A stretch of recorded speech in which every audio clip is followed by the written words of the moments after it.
Nacimos en un país lleno de fe, de creencias, donde siempre hemos salido adelante. Somos de un lugar donde la alegría nos hace únicos, auténticos y nos acerca, sacando lo mejor de cada uno. Porque estamos unidos y como familia nos sobreponemos a lo que sea.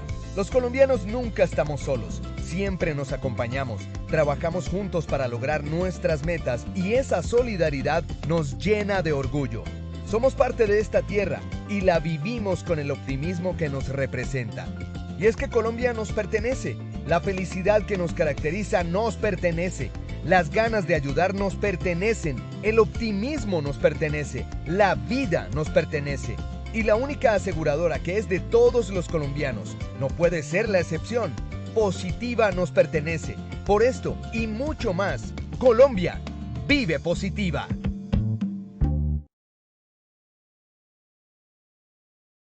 Muy buenos días para todos nuestros asistentes. Reciban un cordial saludo desde Positiva Compañía de Seguros y Positiva Educa. Soy Angélica Cortés, quien los va a acompañar como moderadores de las diferentes acciones educativas que tendremos para ustedes a lo largo del año.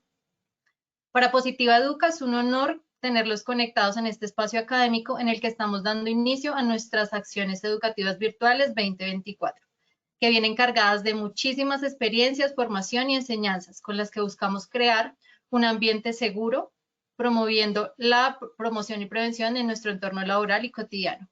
Muchas gracias por ser parte de nuestra familia. Sin más preámbulos, el día de hoy tendremos la acción educativa de la Comunidad Nacional de Conocimiento en Investigación de la Enfermedad Laboral, con la temática titulada Sesión 1, Estudio de las Enfermedades Laborales por Neumoconiosis por sílice. Para dar inicio, le damos la bienvenida a nuestro experto de la comunidad, el doctor Cristian Alonso Ramírez. Él es médico cirujano, magíster en educación e investigación cualitativa, especialista en administración de salud ocupacional, tecnólogo de higiene y seguridad industrial, asesor internacional, profesor de posgrado y maestría de diferentes universidades nacionales e internacionales. Doctor Cristian, muy buenos días y bienvenido. Buenos días, Angélica, y muchas gracias por tu presentación y sobre todo qué rico que estamos volviendo a iniciar nuestras acciones educativas de esta Subcomunidad Nacional del Conocimiento en Investigación de Enfermedad Laboral para quienes están interesados en profundizar nuestros conocimientos en la enfermedad laboral, no solamente en Colombia, sino también en el mundo, donde la vamos a contextualizar. Esta comunidad va a tener una ruta del conocimiento. Hoy estamos iniciando, como les dijo Angélica, en el estudio de las enfermedades laborales por neumoconiosis debida a sílice, que es a lo que nos vamos a dedicar el día de hoy. Vamos a tener durante todo el año 13 sesiones en las cuales hablaremos profundamente de muchas patologías de tipo laboral. Pero Angélica, iniciemos nuestra acción de evaluación del día de hoy. Angélica, tu micrófono. Angélica, no te escuchamos. Listo, gracias, doctor. Bueno, entonces, como dijo el doctor Cristian, vamos a iniciar con un sondeo. Les recuerdo a nuestros participantes, el sondeo se realiza 2 veces a lo largo de este evento. Uno lo vamos a realizar al iniciar y otro al finalizar. El objetivo del sondeo inicial es dar a conocer con qué conocimientos llegan nuestros participantes a esta acción educativa y el objetivo del sondeo final es saber con qué conocimientos se retiran, finalizan. A lo largo de nuestro evento, pues vamos a dar a conocer el objetivo del sondeo. Iniciamos con la primera pregunta. Ingeniero. Permítanos un momento que tenemos una dificultad aquí con el sondeo. Un segundo. Listo, sí, señor.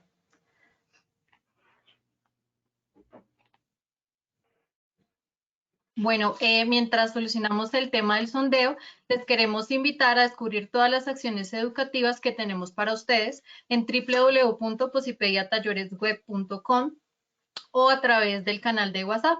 Allí van a encontrar el cronograma con todas las acciones educativas que vamos a desarrollar a lo largo del mes de marzo para que pues ustedes lo revisen y participen. Listo. Entonces iniciamos con el sondeo. Dice, primera pregunta, ¿qué causa la neumoconiosis? A, la inflamación. B, la respuesta del pulmón al polvo. C, la alergia al compuesto químico, D, ninguna de las anteriores, E, todas las anteriores. Listo, vamos con las respuestas. Las respuestas fueron A, la inflamación, 4%, la respuesta del pulmón al polvo, 32%, la alergia al compuesto químico, 11%, ninguna de las anteriores, 4%, y E, todas las anteriores, 48%. Vamos con nuestra segunda pregunta. La segunda pregunta dice, ¿cuánto tiempo se tardan en parecer los efectos de la exposición al sílice? A, a las pocas horas de la exposición, B, inmediatamente, C, meses hasta décadas, D, ninguna de las anteriores, E, todas las anteriores. Listo, vamos con las respuestas de nuestra segunda pregunta. Bueno, las respuestas fueron a las pocas horas de la exposición, 16%, B, inmediatamente, 6%, C, meses hasta décadas, 58%, D, ninguna de las anteriores, 4%, E, todas las anteriores, 16%. Vamos con la tercera pregunta.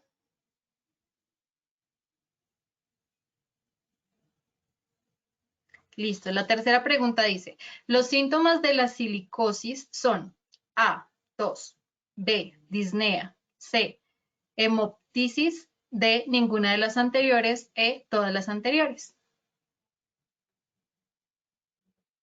Listo, vamos con los resultados de esta tercera pregunta. Entonces, los resultados dicen A, tos, 16%, B, disnea, 11%, C, hemoptisis, 3%, D, ninguna de las anteriores, 8%, E, todas las anteriores, 62%. Listo, estas fueron las respuestas de nuestro sondeo inicial. Entonces, vamos a darle paso al doctor Cristian.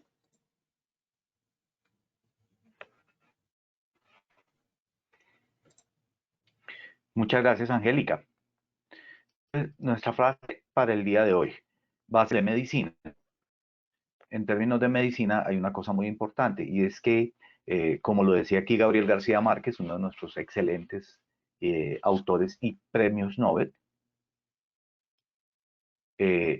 nos dice que no hay medicina que cure lo que no cura la felicidad, dando a entender, inclusive por un escritor, que en medicina es muy importante la actitud y cómo está la psique para poderse curar, ¿no? Entonces es importante siempre tener eso en cuenta dentro de nuestros procesos. Y lo vemos mucho en salud ocupacional, donde vemos que los pacientes que tienen una mala actitud están muy afectados por su patología. Si no tienen una buena actitud, no se ayudan mucho en la curación. Bueno, muy bien.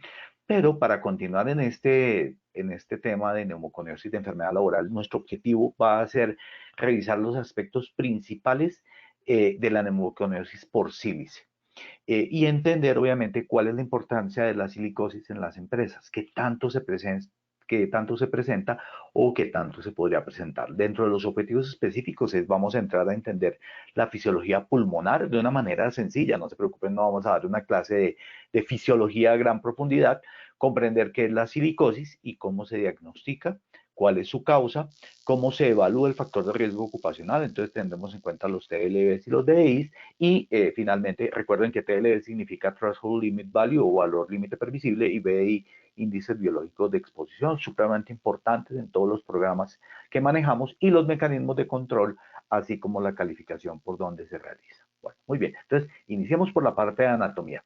Qué importante es el tema de la anatomía para entender este tema pulmonar. Entonces, vamos a hablar de dos partes del aparato respiratorio. La parte superior, que habla de la cavidad nasal, la boca, la garganta, la faringe, la glotis, la tráquea, los bronquios y los pulmones. Entonces, todo el aparato respiratorio.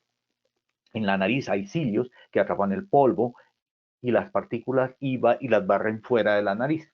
Las corrientes de aire que entran por la boca y la nariz se reúnen en la parte trasera, que como ustedes lo están viendo en la diapositiva, están unidas tanto la nariz como la boca en la parte posterior. Eso es la nasofaringe y la orofaringe. faringe. Y ya después entra a la laringofaringe, que es donde está la laringe, y la faringe, que es la parte que nos permite conectarnos con el esófago.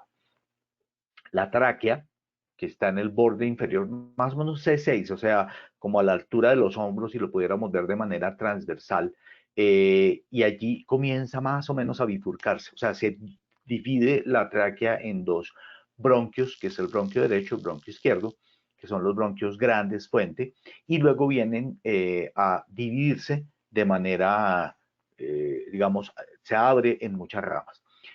Recordemos que la tráquea tiene más o menos 16 a 20 anillos, que por intermedio de esos anillos al nivel del cuello es donde nosotros podemos hacer, por ejemplo, la traqueostomía, es decir, evitar toda la parte superior cuando hay bloqueos y no nos permite respirar. Entonces nosotros como médicos hacemos una incisión allí, lo ven mucho en las películas, cómo se hace a este nivel la perforación para poder darle aire a una persona que está bloqueada en la parte superior.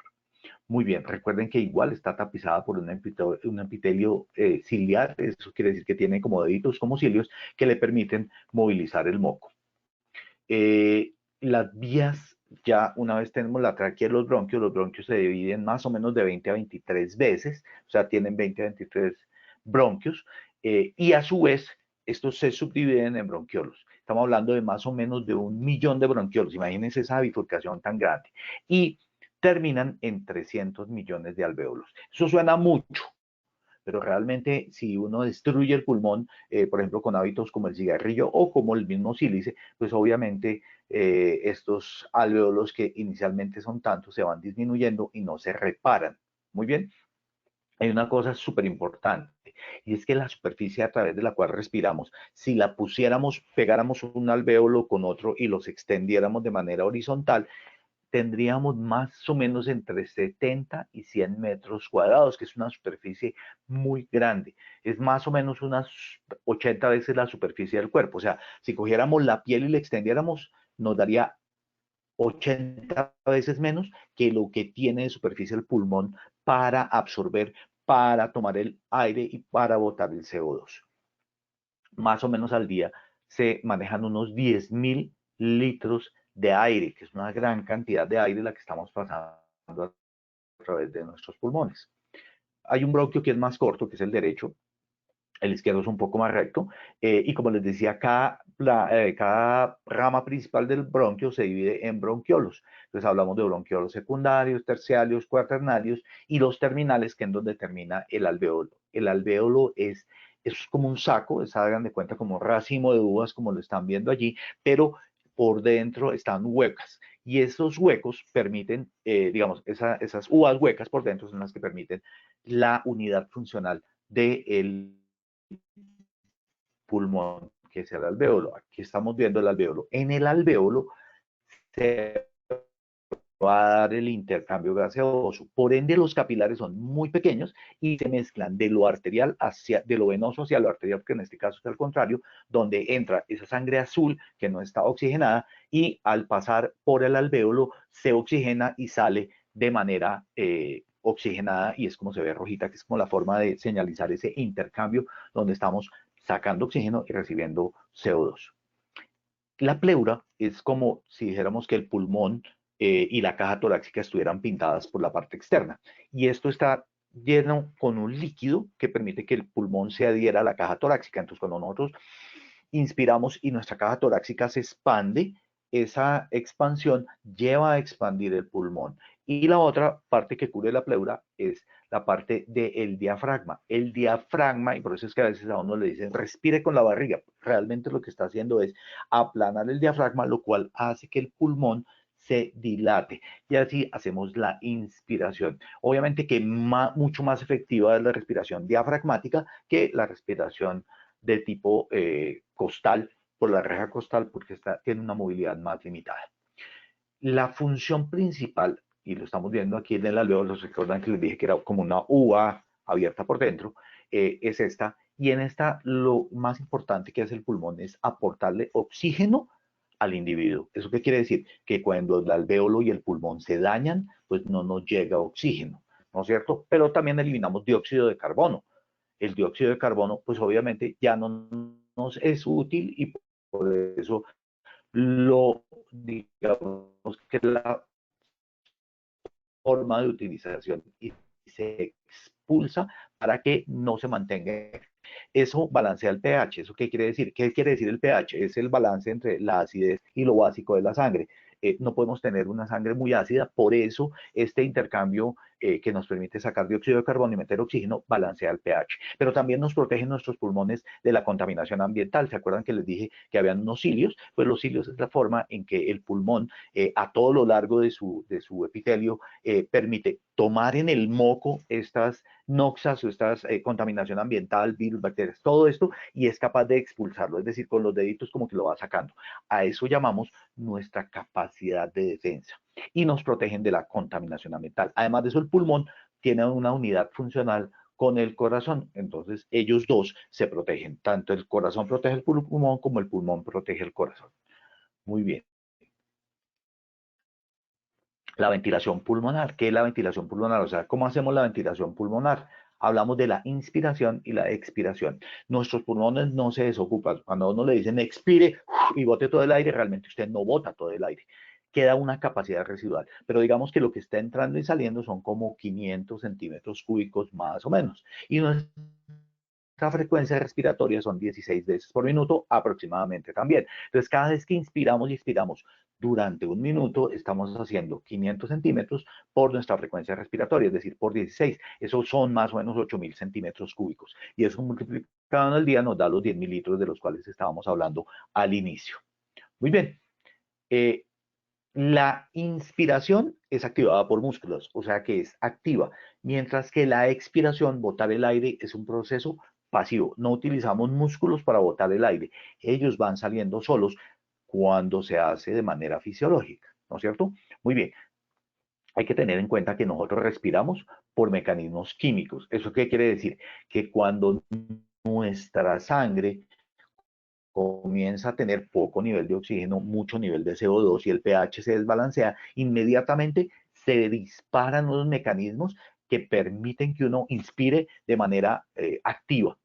Así esté en total pérdida de conciencia, porque tenemos una serie de sensores químicos que dicen, ojo, se nos acabó el oxígeno y necesitamos movernos rápidamente para respirar. Por eso es esa ansia que tenemos como de respirar. Entonces, también hay un control neurológico y ese control neurológico está en el tallo, que es una parte de nuestro sistema nervioso central y que es el que responde, como les digo, al pH, al oxígeno y al monóxido de carbono y al dióxido de carbono. Muy bien. Esta regulación de la ventilación obviamente se hace porque la inspiración entra aire al pulmón y aumenta la presión intraalveolar, que es de acuerdo con la presión externa del ambiente. Y la expiración se sale del pulmón porque él aumenta, digamos que se estiró el pulmón y al tener que volver a contraerse, él solito saca el oxígeno o hace la expiración, que era lo que estábamos hablando ahorita. Esta es nuestra unidad. Gracias a esta unidad, que es el alvéolo, podemos respirar. Ahí encontramos nuestros macrófagos. Los macrófagos son los que captan este tipo de noxas, entonces el carbón, el sílice, el asbesto, las virus, las bacterias son captadas allí. Y como ustedes están viendo, esa flechita azul y la flechita amarilla entra desde la luz del alvéolo hacia el eritrocito del oxígeno y sale el dióxido de carbono. Allí tenemos unas células muy importantes, que son las células alveolares, que son las que producen el surfactante. El surfactante es supremamente clave para mantener el alvéolo abierto. Si no fuera por el surfactante, el alvéolo colapsaría. Muy bien, pero hablemos de qué es la neumoconiosis, que a eso vinimos. Entonces, ¿qué enfermedades se pueden generar broncopulmonares por la neumoconiosis? La neumoconiosis es el término general. Entonces, es muy importante esto. Nosotros siempre hemos sido expuestos a estos minerales, la piedra tallada, vivimos en cuevas, la agricultura, la explotación minera, la construcción. En todas se producen partes de la corteza, en todas estas partes de la corteza terrestre siempre se generan polvos. Y los polvos, recuerden que son los generadores de las neumoconiosis en general. Polvos generadores de neumoconiosis. Muy bien.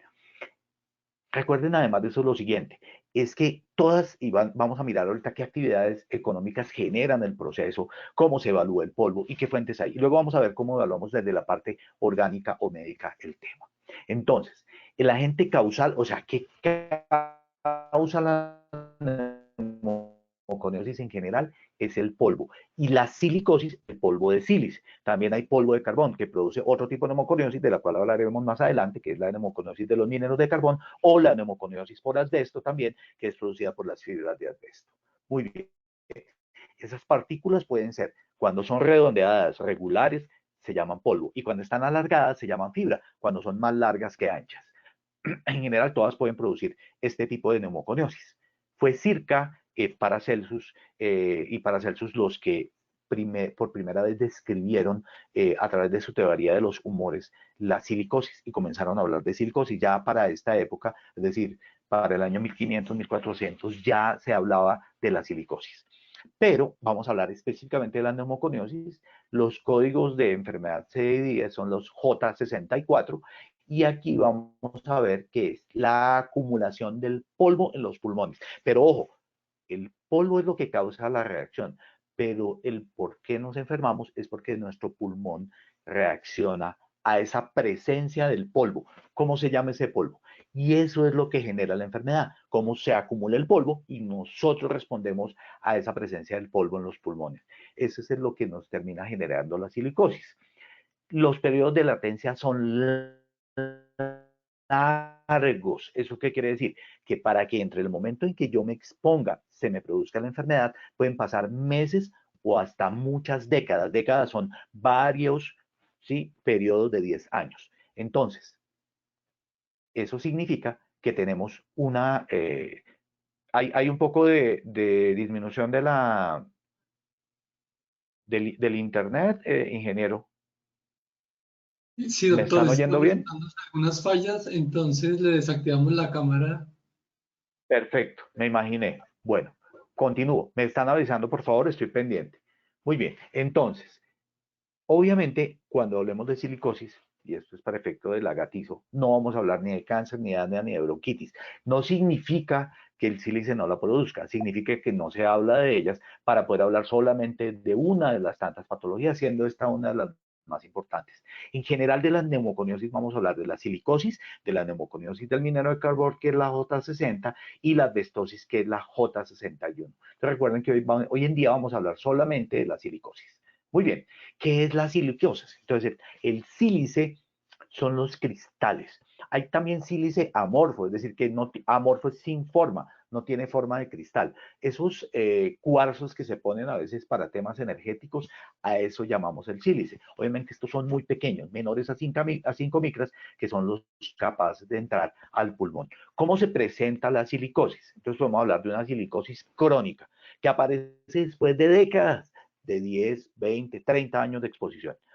Hay silicosis de tipo simple, que la vamos a ver como unos nódulos, como unas bolitas dentro de la radiografía del pulmón. Y la complicada, donde ya hay masas, es decir, hay acumulación de este patrón nodular y se genera fibrosis masiva progresiva. ¿Eso qué quiere decir? Que el tejido del alvéolo es reemplazado por una fibra y por ahí ya no pasa el oxígeno, o sea que la oxigenación del pulmón no llega a la sangre y por ende la persona está en hipoxia. Esa es la silicosis crónica, acuérdense. Varios años de exposición. La aguda tiene una forma clínica rápidamente progresiva y que puede evolucionar en un periodo muy corto. Sin embargo, estamos hablando de meses.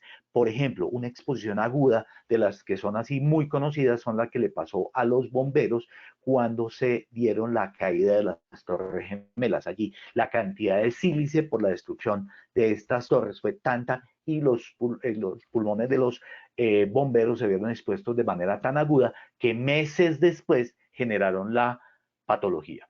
Y hay una silicosis acelerada, que igual es de meses, que es la intermedia que está entre la aguda y la crónica. Sin embargo, las silicosis nunca son, ni se presentan de manera inmediata, ni se presentan a los pocos días. Se presentan meses o décadas después, es decir, muchos años de exposición. Por otro lado, tenemos las manifestaciones clínicas de la neumoconiosis. ¿Cómo se presenta la neumoconiosis en las personas? Entonces tenemos 3 signos que son claves. La disnea, que significa el ahogo. Ese es lo que llamamos un síntoma cardinal. Es decir, es súper importante este síntoma las personas se sienten ahogadas. Eso es lo primero. Y aparece inclusive primero que las apariciones en las radiografías. La tos es una tos seca o también puede ser productiva. Y está asociada, obviamente, también si hay una persona que tiene tabaquismo activo, es decir, que fuma activamente, pues va a ser mucho mayor. Y la hemoptisis, que es cuando se tose y la expectoración está acompañada de sangre. Ahí están las dos referencias más clásicas de estos dos, que es Hoshimer de 1985 y el estudio de Wang del 2000. Son los tres signos claves, uno como médico y como el personal de salud ligado al seguimiento de estos trabajadores. Lo primero que tiene que detectar es si tienen ahogo, si tienen tos y si tienen hemoptisis. Las tres al tiempo, disnea, tos y hemoptisis. Son los signos claves y los síntomas que podemos detectar para la enfermedad. Muy bien.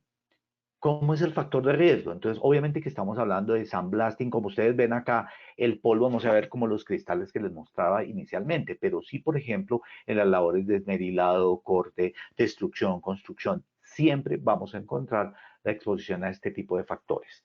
Las piedras, las rocas, siempre van a tener sílice en diferentes proporciones, desde el 44 hasta el 61%, dependiendo del tipo de piedra, pero en general van a tener mucha cantidad de sílice, ese SiO2. Y obviamente que también está en las piedras ígneas, es decir, los granitos, los feldespatos, los anfiboles. Esto también tiene hasta por lo menos un 40% de cuarzo.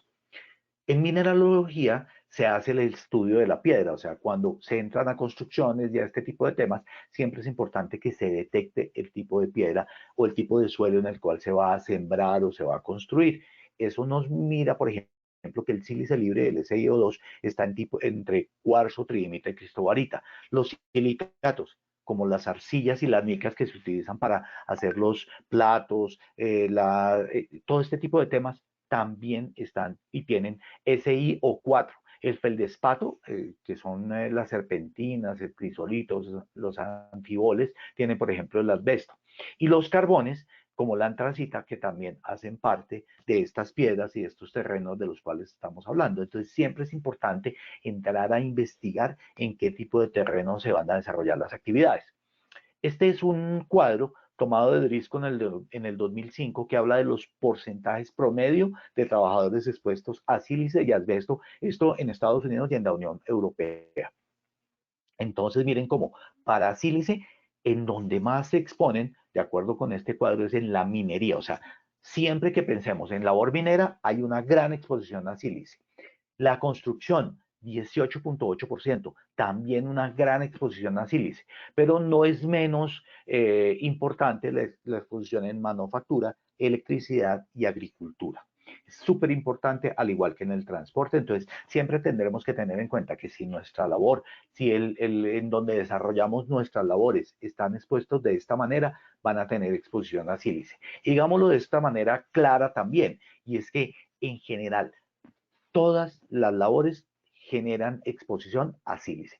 ¿Cuál es la exposición? La extraocupacional, por ejemplo, los limpiadores, los cosméticos, los talcos, las pinturas, generan exposición a sílice, tienen contenidos de sílice.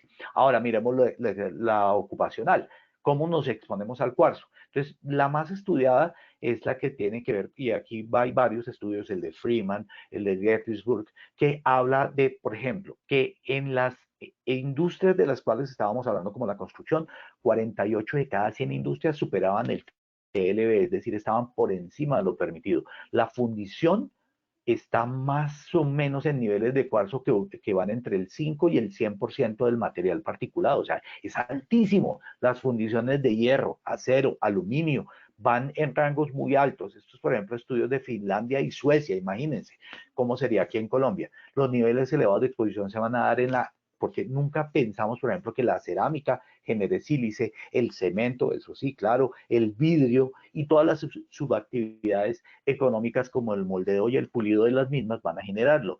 Temas como el sandblasting también generan exposición a sílice. El cultivo de arroz, importantísimo, frutas y actividades misceláneas como por ejemplo incineración de servicios y de residuos y los bomberos que también se van a ver expuestos. El sílice tiene unas propiedades que es lo que lo hace que sea más dañino para el ser humano. Uno de ellos es la composición bioquímica. otros la concentración en el aire, el tamaño, la forma, la biopersistencia, la toxicidad específica, la fractura de partículas reciente, o sea que entre más reciente sea la fractura, la ruptura de las mismas, es más dañino, la temperatura y el índice de cristalinidad. Les voy a dejar obviamente las diapositivas, pero voy a explicar de manera rápida cómo se generan, porque pues obviamente es súper clave. Entonces, en lo químico, lo más importante es el cuarzo, el alfa y beta que se da en minería y arenas de construcción, porque no se hace ningún proceso. La cristobarita, que es de la industria cerámica, por ejemplo, en refractarios que se dan en tierras diatomáceas, y la tridimita, que se da en la industria. ¿Cómo se generan? Entonces es por temperatura. El cuarzo alfa y beta, cuando se somete a calentamientos de casi 600 grados centígrados, se convierte en cuarzo, de cuarzo alfa a cuarzo beta. Y cuando yo cambio la temperatura de esos cristales y los subo entre 600 y 1400 grados, tridimita. Y más de 1400, cristobarita. Esas son las formas principales de exposición a sílice y se da por modificación de temperatura. Entre más alta la temperatura, las formas de sílice son más dañinas para el pulmón. En cuanto a la influencia biológica, obviamente, recuerden que el sílice produce fibrosis o fibrogénesis pulmonar, que es la cicatrización anómala del pulmón por este daño que está sufriendo. Y hay que recordar una cosa súper importante, y es que no podemos cambiar o reparar el pulmón mediante drogas. La única forma realmente de cambiar estas zonas es con un trasplante de pulmón, que ustedes saben que es, aunque lo hacemos hoy en día a nivel médico, pues sigue siendo y no es tan, sigue siendo difícil la consecución de donantes, pero además de eso, también trae y conlleva otros temas. Por ende, la idea es conservar el pulmón natural, pero obviamente no exponerlo y no hacer actividades adicionales que ya les voy a contar que la generan. Entonces, en cuanto a la actividad biológica, entre más pequeña la partícula, más superficie reactiva tiene. Entonces, si el proceso somete a gran fragmentación el cristal de sílice, es más reactivo, o sea, es más dañino al pulmón. Eso en forma general. La fractura de partículas quiere decir que si el fragmento es viejo, es menos, digamos, reactivo con el pulmón, en tanto que si está recién partido, es decir, en labores como se da en la minería, pues esas formas son más activas. Ese es el SI, el óxido de sílice, que tienen mucho más posibilidad de dañar el pulmón. Y obviamente los receptores de los macrófagos, es decir, las células que los comen, también son más reactivas y generan citoquíminas inflamatorias, es decir, mayor reacción por parte del cuerpo a este pulmón. Esta es una molécula de sílice, se ve divina. El gran problema es qué tan grave es para nosotros. Y recordar que todos esos enlaces permiten unirse al pulmón. Las áreas geográficas. Hay áreas geográficas que son más generadoras de cristales solubles y esos cristales solubles son más dañinos para el pulmón. Entonces, hay una cosa bien importante y es la capacidad que tiene el pulmón de defenderse. Y esa capacidad se da por el moco y por las cilias. Recuerden que el fumar detiene la capacidad que tiene el pulmón de clearance, es decir, de limpieza del pulmón, es decir, de disolución. Entonces, el sílice tiene una gran capacidad de biopersistencia y por ende es capaz de dañar el pulmón y generar esta silicosis. Muy bien, la toxicidad específica. Entonces resulta que también hemos visto en los estudios que la exposición a sílice está claramente asociado a muchos de los casos reportados donde está diciendo que estas fracciones, ¿no es cierto?, que son más dañinas, como les estábamos hablando de la cristobarita, por ejemplo, de la tridimita, van a generar como toxicidad específica mucho mayor daño. Hay unas fórmulas para calcular lo que es esta que estamos viendo acá, pero básicamente tiene que ver con todas las variables que hemos hablado, de la biopersistencia, del tamaño de la partícula. Recuerde que por lo menos tiene que ser por debajo de 5 micras para que pueda entrar al pulmón. ¿Cómo estimamos la concentración en aire? Para eso tenemos las directivas NIOSH, entre ellas la 7500, la NIOSH 7500, que es el manual de métodos analíticos y que nos dice que debemos recoger el sílice en membrana de cloruro de polivinilo, PVC, para que por lo menos retenga la parte respirable. Y eso es lo que vamos a analizar. ¿Y cómo lo analizamos? Lo utilizamos en espectrofotometría infrarroja, en colorimetría y difracción de rayos X. Esta es la más utilizada y la que más nos sirve para poderlo hacer. Muy bien. Es un método costoso, pero nos permite distinguir las formas cristalinas de las formas amorfas. Los TLB que tienen unos límites previsibles. Entonces recuerden dos cosas. El TLB tiene el valor y por otro lado la clasificación IARC, que nos dice si es cancerígeno o no. El tema del sílice es que yo puedo tener un sílice amorfo y yo digo que puedo tener una concentración inferior al 1% y ese es el límite responsable.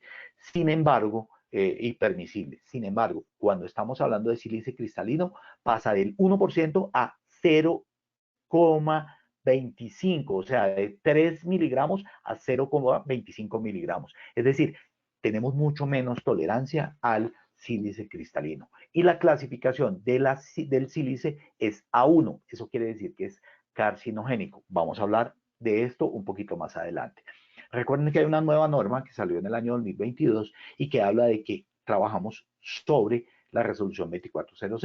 Y la resolución 2400 lo que dice para sílice es que es lo que nos diga tanto NIOSH como ACGIH porque están admitidos en Colombia como tal. En las guías de atención integral se evaluaron los TLB de ACGIH, los REL, o sea, los Recommended Exposure Limits de la NIOSH, y los PEL, los Permissible Exposure Limits de la OSHA, y los MAC, que son las concentraciones de la República Federal de Alemania.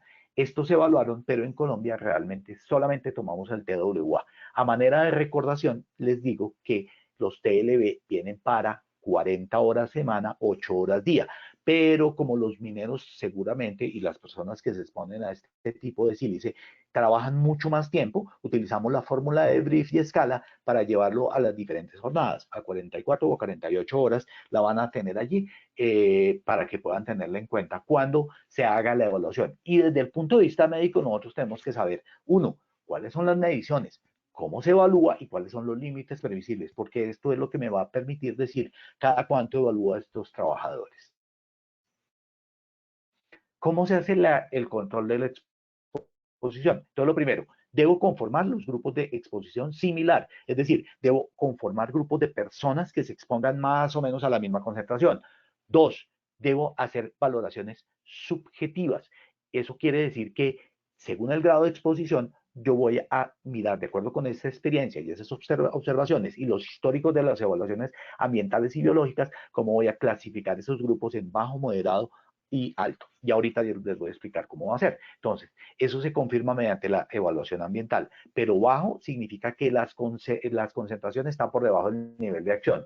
Y ya les voy a mostrar un cuadrito que lo resume muchísimo mejor, pero recuerden que el nivel de acción es cuando la concentración ambiental está en el 50% de la concentración ambiental permisible, es decir, en el 50% del TLB. Moderado está entre ese nivel de acción del 50 y el 100%, que es el valor límite permisible, y alto es que está por encima del límite permisible. Bueno, uno hace evaluaciones aleatorias a cada grupo de GES para detectar del grupo de exposición similar, para ver quiénes están por encima de lo permitido. Y obviamente que hacemos evaluaciones de tipo personal. Uno ahí ya hace el promedio de mediciones y toma en iguales periodos el tiempo. Importante, ¿cada cuánto hacemos las evaluaciones ambientales? Si yo he visto que mis concentraciones dicen que no hay exposición, es decir, estoy por debajo del 10% del TLB, puedo repetir una evaluación de ambiente cada 3 a 5 años. Si yo estoy diciendo que es una exposición baja, es decir, que está entre el 10 y el 50%, menos del 50%, cada 1 a cada 3 años. Si la exposición es moderada, es decir, que frecuentemente estamos por encima del 50%, estamos en 3 meses a un año la repetición de la valoración, de la evaluación ambiental. Y si es alta la exposición, es decir, de manera frecuente está cercano al TLB y en ocasiones muy poquita supera, cada 1 a 3 meses. Pero si está por encima del TLB, estamos hablando de una evaluación continua, es decir, tengo que estar evaluando ambiente de manera continua. ¿Cuál es la protección personal? De acuerdo con esta norma del 2022 que les decía, que habla específicamente de CITES, nos dice que la protección personal tiene que estar, y dejo los estándares NIOSH, pero sobre todo el OSHA 29 CFR 1910.134, no se lo tienen que aprender, yo no me lo sé de memoria tampoco, pero sé dónde buscarlo, nos dice que tienen que ser equipos de protección personal con estándares NIOSH y MSH para el uso de elementos estandarizados, de elementos de protección respiratoria.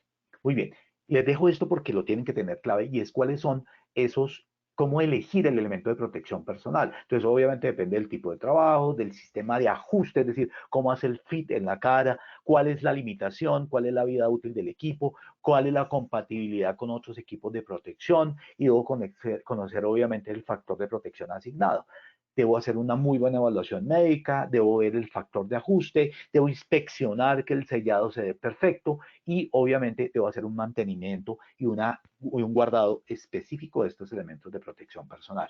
Ahora me dedicaré específicamente a la parte médica, donde tenemos que ver a un trabajador que, ojo, puede tener un factor de riesgo. ¿Qué trabajadores tienen factores de riesgo que tengo que contemplar dentro de estas evaluaciones? 1, los trabajadores que fuman. 2, los trabajadores que tienen tuberculosis.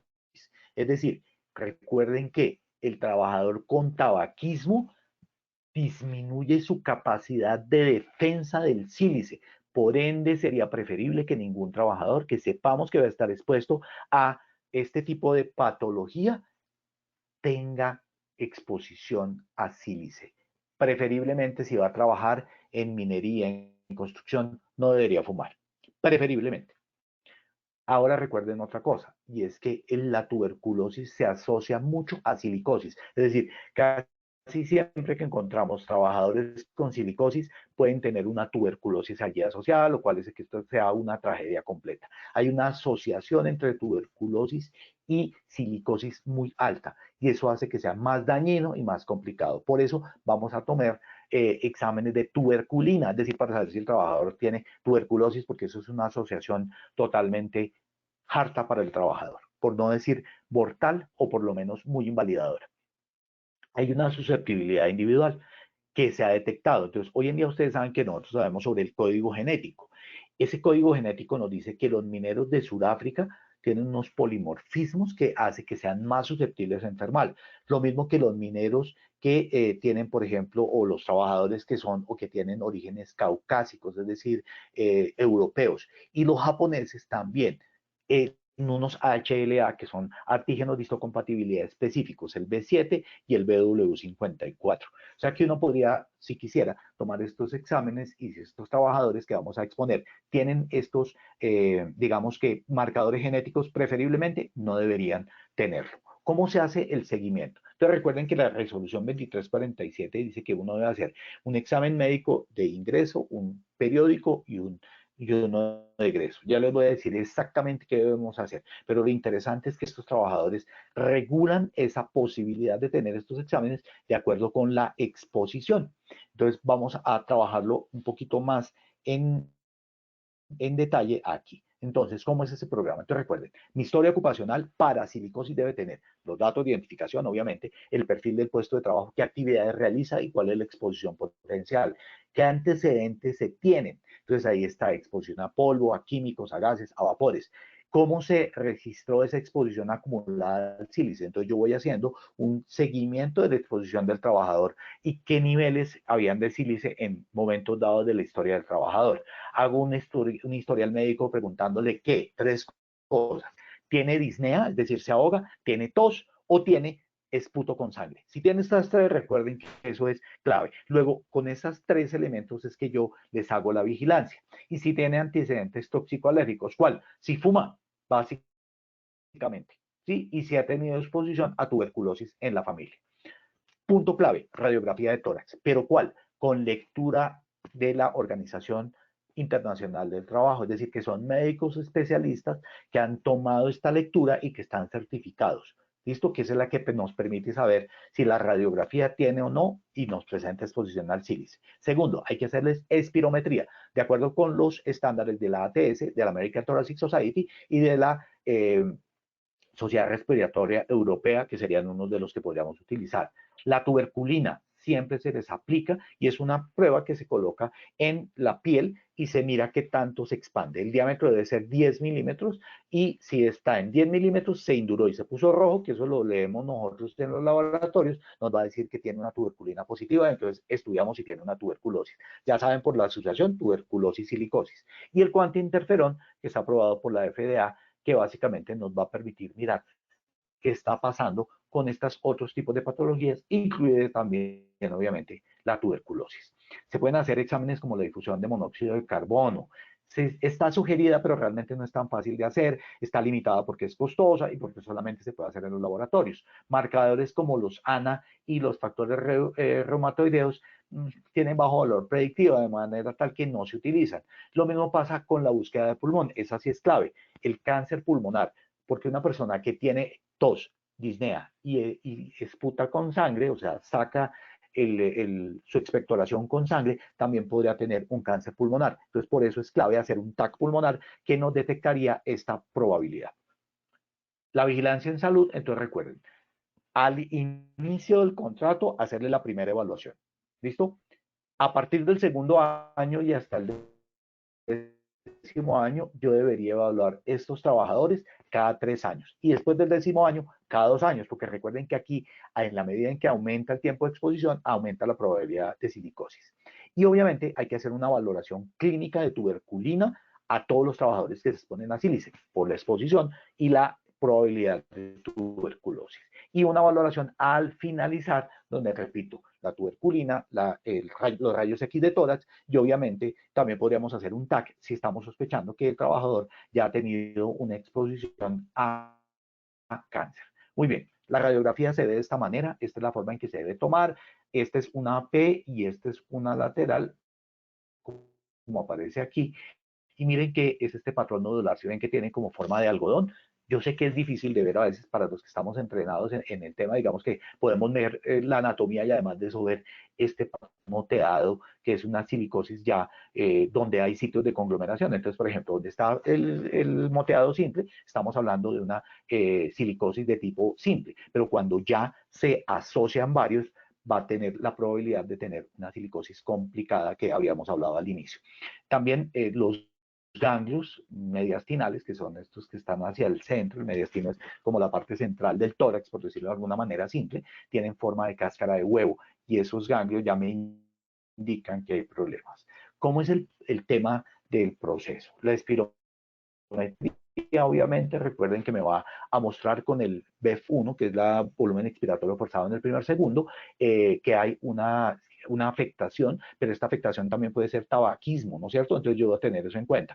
Usualmente me muestra una obstrucción de la vía aérea que se hace con el índice de tifenó y con el FEF 2575 y no está correlacionado con la disnea, es decir, primero me aparece la disnea y luego me aparece la afectación del pulmón, ese pulmón moteado que estábamos viendo.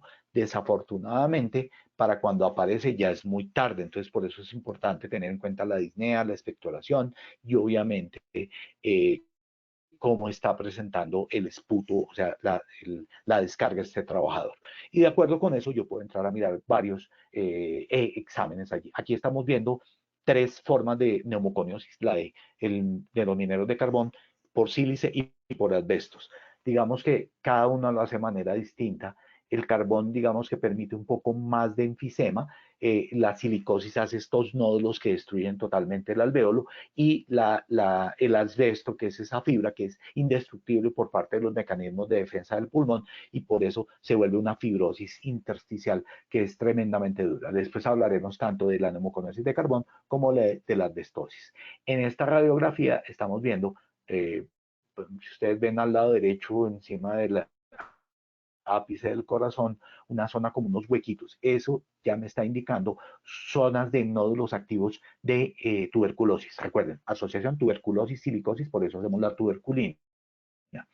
Y recuerden que también se asocia a cáncer, por eso es la que estábamos hablando del TAC. Recuerden que la sílice cristalina está clasificada como del grupo A1 de la IARC. Eso significa que es cancerígeno comprobado en seres humanos y por ende digamos que la exposición debería tender a 0, ¿de acuerdo? Entonces, digamos que, y esto es clave, la silicosis no es el cáncer por sílice. La silicosis es solamente el daño del que estábamos hablando aquí en esta diapositiva, donde vemos estos nódulos silicóticos, donde están tratando las células de defensa de romper esa estructura molecular que habíamos visto del sílice y tratar de defender el pulmón y el alvéolo. Y por eso se destruye el alvéolo. Y desafortunadamente no hay tratamiento para la silicosis. La silicosis, digamos que se trata de manera asintomática. Al trabajador le damos oxígeno, claro, pero si el nódulo está destruyendo totalmente el alvéolo, entre más alvéolos destruidos, hay menos posibilidad de hacerlo. Se le dan broncodilatadores, sí, también, que son esos puff. Eso ayuda un poquito a broncodilatar y a mejorar la suplencia de oxígeno. Pero lo más importante aquí es que la forma de tratamiento clave es la prevención, es decir, no fumar y la exposición protegida, es decir, con elementos de protección personal.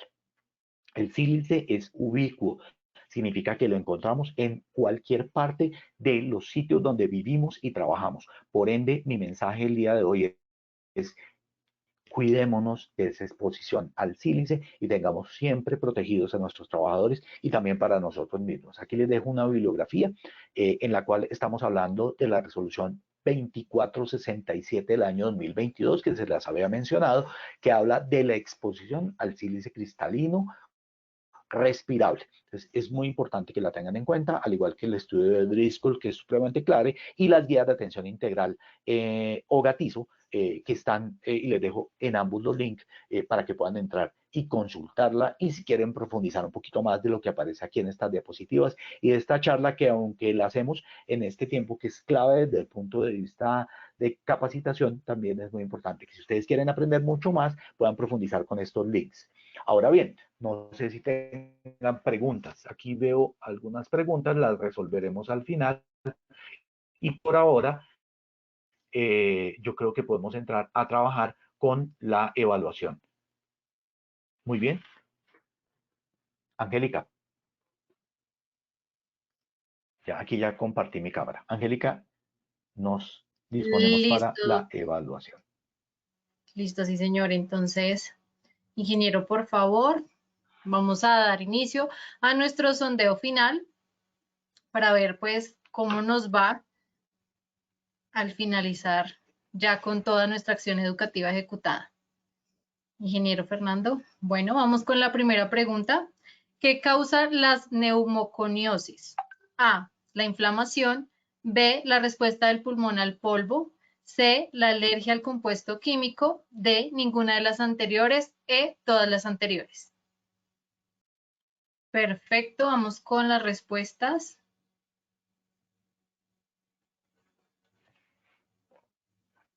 Listo, las respuestas fueron A, la inflamación, 2%, B, la respuesta del pulmón al polvo, 38%, C, la alergia al compuesto químico, 3%, D, ninguna de las anteriores, 1%, E, todas las anteriores, 56%. Doctor,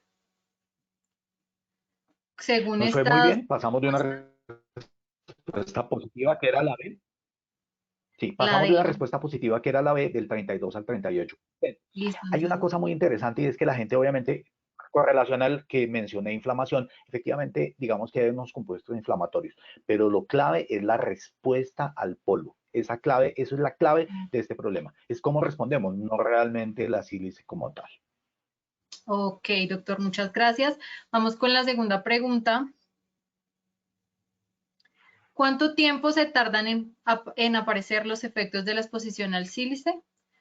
A, a las pocas horas de la exposición. B, inmediatamente. C, meses hasta décadas. D, ninguna de las anteriores. E, todas las anteriores. Listo, vamos con la respuesta a esta segunda pregunta.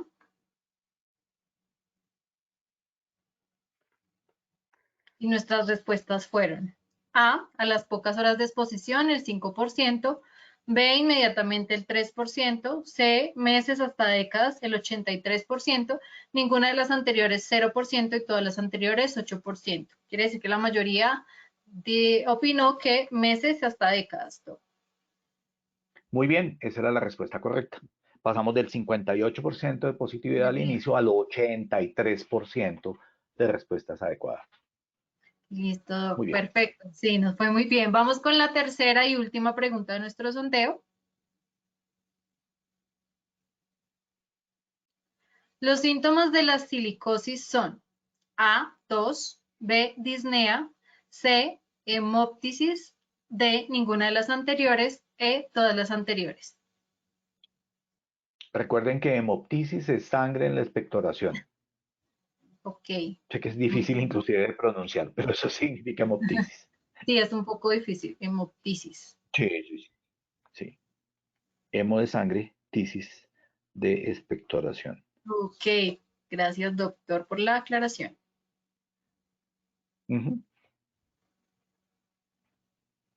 Listo, vamos con los resultados de nuestra última pregunta. Bueno, dice que A, tos 5%, B, disnea 9%, C, hemoptisis 3%, D, ninguna de las anteriores 2% y todas las anteriores 81%. Entonces, el 81% de nuestros participantes opinan que todas las anteriores son síntomas de la silicosis. ¿Es correcto, doctor? Pasamos de una respuesta correcta del 62% a una respuesta correcta del 81%. Muy bien. Y si tenemos eso en mente, podemos descubrir todos los casos de silicosis que se nos presenten. Muy bien. Listo, sí, señor. Bueno, doctor Cristian, tenemos algunas preguntas que nos hicieron nuestros Pareciera que... participantes. Señor. ¿Sí? ¿Tenemos tiempo o estamos justicos? Pues estamos justicos, pero entonces sí, si quieres vamos a hacer una única pregunta que nos hace el señor Hernán Darío. Sí. Él pregunta, doctor, ¿qué daños genera el aserrín de madera en los trabajadores aparte de alergias? ¿Qué otra patología? Correcto, mira, es que esos polvos de tipo vegetal producen en el pulmón algo que se llama bisinosis, que es más o menos lo que estamos viendo en el pulmón, pero como respuesta a material vegetal. Luego sí, y yo no recuerdo si lo vamos a tener en estas charlas, pero vamos a hablar de los polvos vegetales también y el daño en pulmón. Entonces, muchas gracias por la pregunta y sí, se generan también daño de tipo fibrosis pulmonar por bisinosis, igual que el polvo de algodón, es exactamente lo mismo. Muchas gracias. Bueno, doctor Cristian, muchas gracias por tu intervención y por compartir con nosotros de esta acción educativa de tu comunidad. Nos veremos en una próxima oportunidad. De igual forma, agradecemos a todos nuestros asistentes por su conectividad y participación. Los invitamos a conocer nuestro Centro Virtual de Enseñanza y Aprendizaje Posipedia en www.posipedia.com.co, donde encontrarán todas nuestras comunidades de conocimiento y mucha más información para que sigan conectados con nuestro Plan Nacional Multimodal de Educación en Seguridad y Salud en el Trabajo. También queremos invitarlos a descubrir todas las acciones educativas que tenemos para ustedes en www.posipediatalleresweb.com o síguenos por medio de nuestro canal de WhatsApp Positiva Educa. Recuerda que el certificado de este evento web se generará para todos nuestros afiliados de 1 a 8 días hábiles después de terminada esta acción educativa y podrán acceder a él por medio de nuestro portal en Posipedia en la sección Edúcate. Los dejamos con el siguiente audio coaching. Que tengan un muy buen día.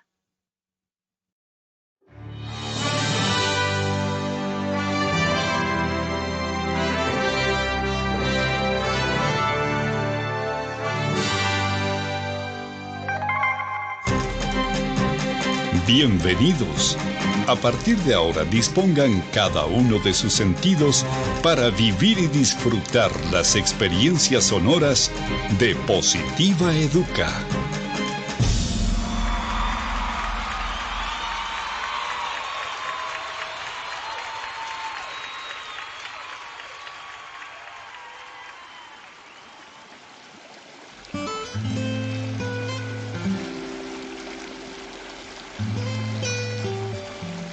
Agua, conjunto de gotas cristalinas y de consistencia liviana, tan transparentes como la verdad, complacidas de unirse para hacer un mar de oportunidades y ofrecerse sin reservas a todos los espíritus sedientos de gozar una buena existencia.